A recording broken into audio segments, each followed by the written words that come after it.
make a new quiz and thought I would record it.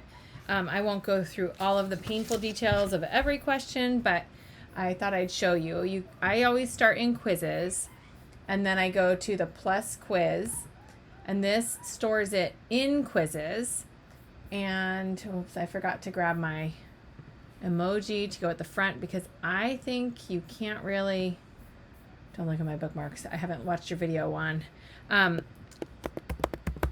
I have had trouble renaming it once I initially named it. So I want to make sure I put that in there because that is very helpful for us. And then I want to do chapter 1, subtraction, review, practice, quiz. I'm going to give it 1 point. This gives them 1 point for taking the quiz. Then they get kind of a separate point total for what they earn on the quiz. But the quiz is not worth more than 1 point. The quiz is only worth 1 point. This is an external tool. I don't touch anything with that. And you can put it as points. I don't know if I changed that really or not. I don't know why that's red. I think we always do things as points. And then I will probably limit the attempts to 2 so they can try it. It is practice. I'm assigning it to everyone, and this is our Tuesday assignment. So I'm assigning it Tuesday. It's due by 11:59 p.m. I hope they're all in bed by then.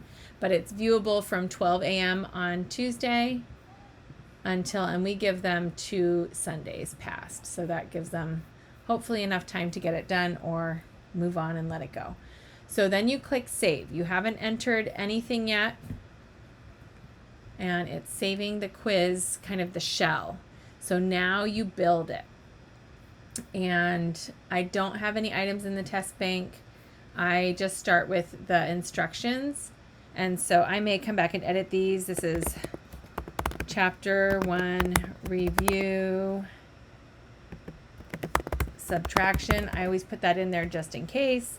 And then I'm going to put numbers 1 through 4 are subtraction equations. And then numbers 5 through 8 are, I still put that back. Numbers 5 through 8 are word problems. And they are all subtraction. That may be redundant, but hopefully they get it. All right. So these are my directions. Solve each problem. Use scratch paper or a whiteboard to solve. Use addition to double check your answer is correct. Okay, and so I'm done with my directions. I'm going to now, the plus sign I add, and I'm going to have them do a fill in the blank. This will be their answer. So the first one, the question is, it's the type is a subtraction equation. I don't think they see this part. I think they see this stem. So solve the equation 248 plus 339 equals, and then I need to put the answer because this is fill in the blank. So they are gonna, the blank they are filling in is the answer. So it is 587. I hope my math is right. And then I am going to, this I'm going to highlight. Oh no, that's not what I'm going to do. This is my directions. I'm still learning the quizzes myself, but then type a statement and you select the text. So I'm going to put my answer in here, but I'm selecting the text that I want to create the blank space. So my directions are up here, and then under where it says type a statement, select text and press enter to create a new blank. They will not see 587. They will see a blank. I can leave it open where they have to type it in, or I can say it has to be an exact match. It has to contain 587. It can be an exact match. If there's more than one answer, you can specify that. I'm going to just say it has to, I think that has to be an exact match. And options, I do not want an on-screen calculator because it's I am tired. It's Friday night. This is a subtraction quiz. So let's do this the other way. 339 minus 248. I should probably restart this. Oh, jeez. What a mess. 339 minus 248 equals, not that. All right, equals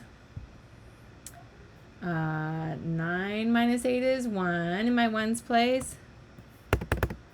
Oops. 1.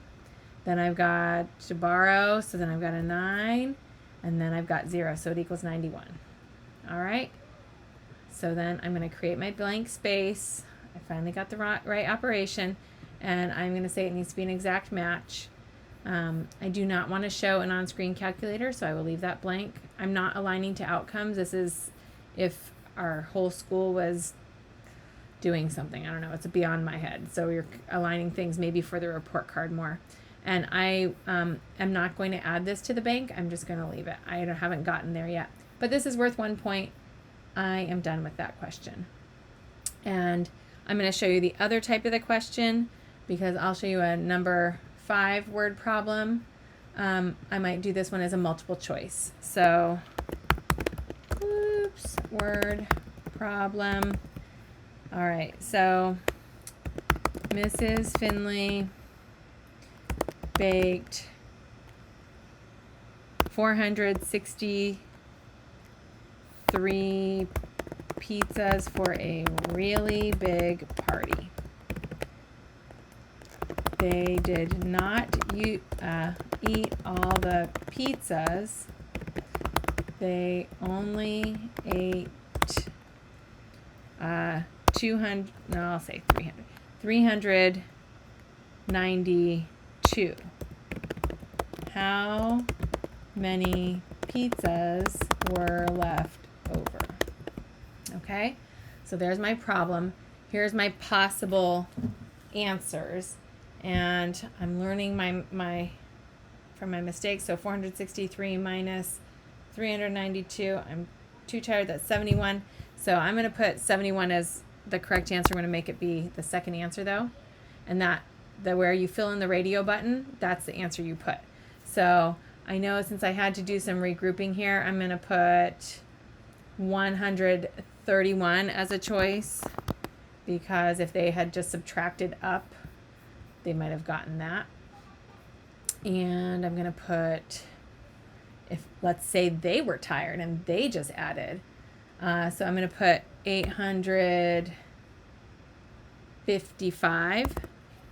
And then I'm just going to put, I'll just put 171 and see how that is. So I am not showing an on-screen calculator. I'm not varying points by the answer. And I'm fine not shuffling the choices. And I'm not aligning to outcomes. I'm not doing the item banking, and they get 1 point. So I'll click done. So these are the 2 question types I probably will have in the quiz. So I can preview, and then I see what they see from the student view. So see, they didn't see where I had the question type, that first line I typed in where I put subtraction equation and word problem. They don't see that.